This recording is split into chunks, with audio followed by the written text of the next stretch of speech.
जय हिंद निश्चल पैरी, all of you my dear friends, this is Shiva Rathore from Nishchal Pairi. my dear friends, आज के episode में हम जिस शख्सियत से रूबरू करा रहे हैं उनका नाम है mister service Yadav.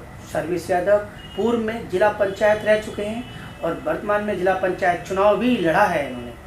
Samajwadi party से गद्दावर नेता हैं और सक्रिय कार्यकर्ता है। तो आज मिस्टर सर्विस यादव की कहानी सर्विस यादव की जुबानी हम आपको सुनवाते हैं। और हाँ, देखना न भूलें शिवा राठौर के तीखे सवाल। माय डियर फ्रेंड्स, यदि आपको किसी जनप्रतिनिधि से कोई सवाल पूछना है तो कमेंट बॉक्स में जाके अपना सवाल टाइप करिएगा। मैं ये वायदा करता हूँ कि आपका सवाल उस जनप्रतिनिधि से जरूर पूछूंगा। सर नमस्कार। नमस्कार सर, कैसे हैं? बढ़िया। और आजकल राजनीतिक हलचल बताइए, जिला फिरोजाबाद की क्या चल रही है सर? सब ठीक चल रहा है, बढ़िया ठीक चल रहा है। 2022 के चुनाव को लेके जो कसमकस लगी हुई है आपके राष्ट्रीय अध्यक्ष जी, अब पूरी तरीके से अभी बुंदेलखंड की तरफ जो उनका मूवमेंट रहा है और आप लोगों ने अभी 15 तारीख को धरना भी दिया है पूरे यूपी के अंदर। तो अब जो आप एक्टिव हो रहे हो, अभी तक जो 4 साल जो निकले हैं, 4.5 साल, अभी तक आप एक्टिव क्यों नहीं हुए इतने जो अब एक्टिव हो रहे हो? जो चुनाव के 4 दिन रह गए, बताइए सर। नहीं, हम लोग तो एक्टिव शुरू से रहे, लेकिन अब चुनाव आने वाला है तो थोड़ा सा अपनी जो कार्यशैली है उस पर थोड़ा बनाना पड़ेगा ना, प्रेशर।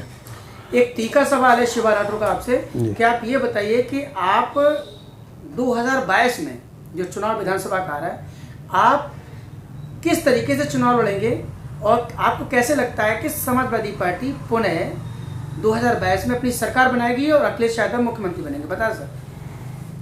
हम माननीय अखिलेश जी की जो नीति रही जी पिछली सरकार में जी, बताएं। उनको जन जन तक पहुंचाएंगे जी। जैसे 108 नंबर की सुविधा रही, 100 नंबर की सुविधा रही, कन्या विद्याधन की रही, लैपटॉप वितरण का रहा, ये जो रोड वगैरह का जो हमने वो किया है, जैसे नेशनल हाईवे वगैरह बनाए, इन सब चीज़ों को पब्लिक तक पहुंचाएंगे। बेरोजगारी भत्ता दिया, इन सब चीज़ों को पब्लिक तक जन जन तक पहुंचा के और सारे समाजों का संगठन बना के हम लोग 2022 के लिए तैयारी कर रहे हैं अपनी। आप संगठन बनाएंगे आप सारे समाजों का, जब चुनाव के 4 दिन रह गए sir, OBC, Bharatiya Janata party को, समाजवादी पार्टी को, कांग्रेस, जिन सब भी पार्टियों को ओबीसी तब क्यों नजर आती है जब चुनाव के 4 दिन रह जाते हैं? भारतीय जनता पार्टी ने अभी ओबीसी मोर्चा का गठन किया है दिल्ली में, 23 तारीख को पूरे भारत की मीटिंग थी। समाजवादी पार्टी के अध्यक्ष उन्होंने भी ओबीसी मोर्चा का गठन किया हुआ है।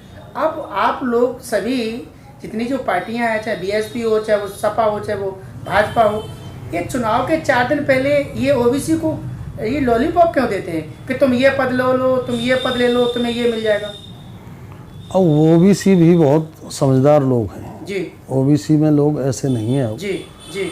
उस समय की बात अलग थी। ओबीसी के हित के किसने काम किए हैं वो भली बात ओबीसी के लोग समझते हैं। बताइए आपने क्या क्या हित के काम किया है ओबीसी के लिए? ओबीसी के लिए जो समाजवादी पार्टी में सम्मान मिला जी, उतना सम्मान बीजेपी में मिला। बीजेपी प्रेजेंट में बैठी है, ओबीसी के साथ कितने अन्याय हुए वो सब समझते हैं। ओबीसी समाजवादी पार्टी के साथ पहले भी रही और आगे 2022 में भी रहेगी। अच्छा, भारतीय जनता पार्टी ने ओबीसी के साथ क्या गलत किया, जरा बताइए। ओबीसी के साथ सारा अन्याय हुआ है। जैसे कि जो स्कीमें समाजवादी पार्टी ने चलाई, माननीय अखिलेश जी ने चलाई जी, उन पर सब पर रोक लगाई। ओबीसी का हित क्या हुआ इसमें? इस गवर्नमेंट में कोई हित नहीं हुआ। जहाँ तक उनके बहुत मजबूत साथी ब्राह्मण लोग थे उनका भी हित नहीं हुआ। आपने बिरादरी बूझ के लोगों के साथ अन्याय किया गया। अच्छा, ये बताइए, आपने ब्राह्मणों का नाम लिया, एक नया सवाल खड़ा हो गया। आज भारतीय जनता पार्टी हो, चाहे समाजवादी पार्टी हो, चाहे वो बीएसपी पार्टी हो, ये सभी ब्राह्मणों को लेके कोई परशुराम का मंदिर बनवा रहा है, कोई अयोध्या में जाके उसमें सरयू में दूध चढ़ा रहा है ब्राह्मणों को लेके। क्या ब्राह्मणों, क्या ये अगर ये पावर में आते हैं तो आरक्षण खत्म करेंगे? ब्राह्मणों की मांग है, ये ठाकुर ब्राह्मणों की श्रवण की मांग है कि आरक्षण खत्म होना चाहिए। क्या अगर आप पावर में आते हैं, बीएसपी पावर में आती है या सपा पावर में आती है, तो क्या ये आरक्षण खत्म कर पाएंगे? देखो, जब हमारी पार्टी सरकार में थी तो ब्राह्मण समाज के लिए कितना सम्मान मिला ये ब्राह्मण समाज समझता है।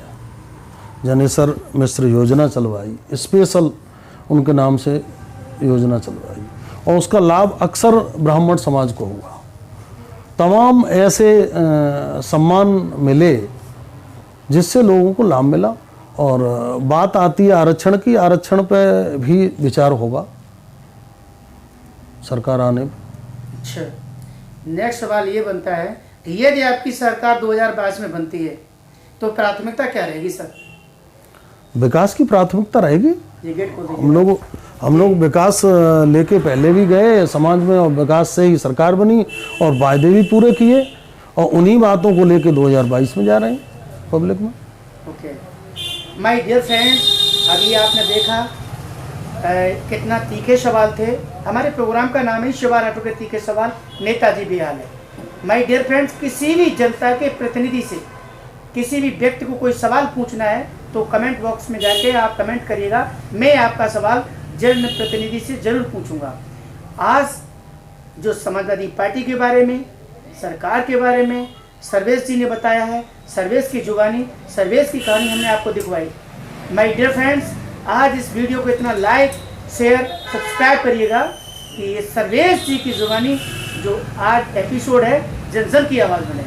सर्वेश जी, आपने जो समय दिया निकाला अपने अमूल्य समय में से, इसके लिए आपको बहुत बहुत धन्यवाद। एक सवाल ये है कि आप चैनल के द्वारा समाज को, यूपी की जनता को, फिरोजाबाद की जनता को आप क्या संदेश देना चाहते हैं सर? देखो, अभी तो मेन संदेश है कोरोना काल जी।